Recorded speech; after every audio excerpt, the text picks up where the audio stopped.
आज अजमेर चर्चाओं में है, अपने सालाना उर्स या किसी रूहानी जलसे के लिए नहीं, बल्कि दरगाह की सच्चाई को लेकर, इसके ऐतिहासिक पहलू को लेकर, और दरगाह ये जिनकी है उन ख्वाजा मोइनुद्दीन चिश्ती की ऐतिहासिक प्रामाणिकता को लेकर भी चर्चाएं उठ खड़ी हुई हैं।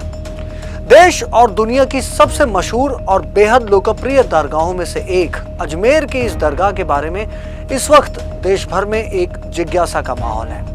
लेकिन कौन थे ये ख्वाजा मोइनुद्दीन चिश्ती, कहां से आए थे ये, और क्या होता है ये चिश्ती शब्द? आइए सबसे पहले इसे समझते हैं। चिश्ती लफ्ज इस्लामी रहस्यवाद का एक रूप है जो वैराग्य पर जोर देता है। इसमें ईश्वर के प्रति समर्पण और भौतिकता से दूर रहने पर बल दिया जाता है। सूफीवाद या चिश्तियाना सिलसिले में बोध की भावना से ईश्वर की प्राप्ति के लिए आत्मानुशासन को एक जरूरी शर्त माना जाता है। रूढ़िवादी मुसलमानों से ठीक उलट, जो कि बाहरी आचरण पर जोर देते हैं, चिश्तिया सिलसिले के सूफियों ने हमेशा से आंतरिक शुद्धता पर जोर दिया। चिश्तिया सूफी मानते हैं कि मानवता की सेवा करना ईश्वर की सेवा के समान है। चिश्तिया सिलसिले की नींव भारत और उपमहाद्वीप में ख्वाजा मोइनुद्दीन चिश्ती ने ही रखी, जो कि फारसी मूल के सुन्नी मुस्लिम दार्शनिक और धार्मिक विद्वान थे। उन्हें गरीब नवाज और सुल्तान हिंद के नाम से भी जाना जाता है।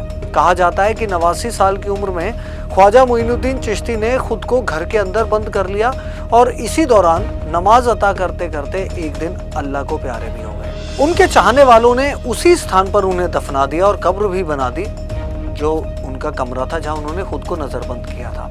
ये तो था ख्वाजा मोइनुद्दीन चिश्ती और चिश्ती शब्द का शुरुआती इतिहास परिचय। लेकिन बड़ा सवाल ये उठता है कि जब दिल्ली हिंदुस्तान का सिरमाया था, हर विदेशी यात्री, दार्शनिक या हमलावर दिल्ली में हिंदुस्तान की शक्ल ढूंढते थे, तो फिर क्या वजह थी कि ख्वाजा मोइनुद्दीन चिश्ती ने चिश्ती सिलसिले के प्रवर्तन और फैलाव के लिए अजमेर को चुना? क्यों ईरान से सीधे अजमेर आकर इलाही नगमों, कव्वालियों, समाख्वानियों और लेखों के जरिए अजमेर में ही चिश्तिया तकवीयत को तामीर किया? इसका सीधा और सटीक कारण अजमेर का उस वक्त देश की राजपूत राजधानी होने के अलावा उत्तर पश्चिमी भारत का प्रमुख सांस्कृतिक केंद्र होना भी है। ये एक बड़ा कारण है। इस्लामिक रहस्यवाद के प्रसार और उसी के बुनियादी तरीके से उसके बढ़ावे के लिए ऐसी ही जगह दरकार थी जहां संस्कृति और उसके प्रभाव अपने चरम पर हों। साहित्य, संगीत, लोकगीत और लोक परंपराओं का जहां गहवारा हो। राजपूत और कबीलाई सभ्यताओं के बीच में जाकर रहस्यवाद के इस्लाम को समझाने के लिए गीत, संगीत और लोक माधुर्य का होना जरूरी था, जिससे उसी से मिलती जुलती शैली में इस्लाम का प्रचार किया जा सके। ठीक वैसा ही जैसा सदियों बाद ईसाई मिशनरियों ने भारत में किया। ये अनिवार्य तत्व अजमेर के अलावा दक्षिण भारत में ही मिलते, जहां भाषा अपने आप में एक समस्या होती। और एक बड़ी बात यह कि विदेशी विचारों और धार्मिक मान्यताओं को जिस उत्साह और हौसले के साथ उत्तर भारत में स्वागत दिया जाता था, दक्षिण में इसके विपरीत किसी भी बाहरी दखल अंदाजी को आदर नहीं मिलता था। यही वजह थी कि मुगल भी पूरे दक्षिण भारत में अपना परचम कभी नहीं लहरा सके। ख्वाजा मोइनुद्दीन चिश्ती ने अपनी खानकाह के लिए अजमेर के भी उस हिस्से को चुना जहां हिंदू मंदिर, आश्रम और सत्संग सभाएं थीं। यहाँ आने वाले श्रद्धालुओं पर आस्था का कोई जादू ज्यादा असर करता। मोहम्मद गौरी की बनवाई इमारत 2.5 दिन का झोपड़ा ने ख्वाजा मोइनुद्दीन चिश्ती का काम और आसान कर दिया। अब आप इरादे समझिए।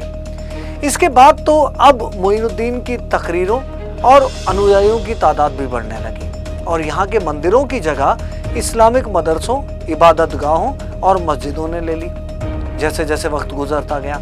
लेकिन राजपूत सम्राट पृथ्वीराज चौहान की तराइन युद्ध में हार के बाद अजमेर से लोगों और संस्कृतियों का बड़े पैमाने पर पलायन होना शुरू हो गया, जिसकी वजह से मोइनुद्दीन चिश्ती की मजार को भी कई बार नुकसान पहुंचाया गया। इस्लामिक रहस्यवाद और दर्शन के बड़े मुरीद माने जाने वाले मुगलों के आने के बाद देश में चिश्तिया संप्रदाय की हलचलें एक बार फिर से शुरू हो गई और इसकी शुरुआत भी अजमेर से ही हुई।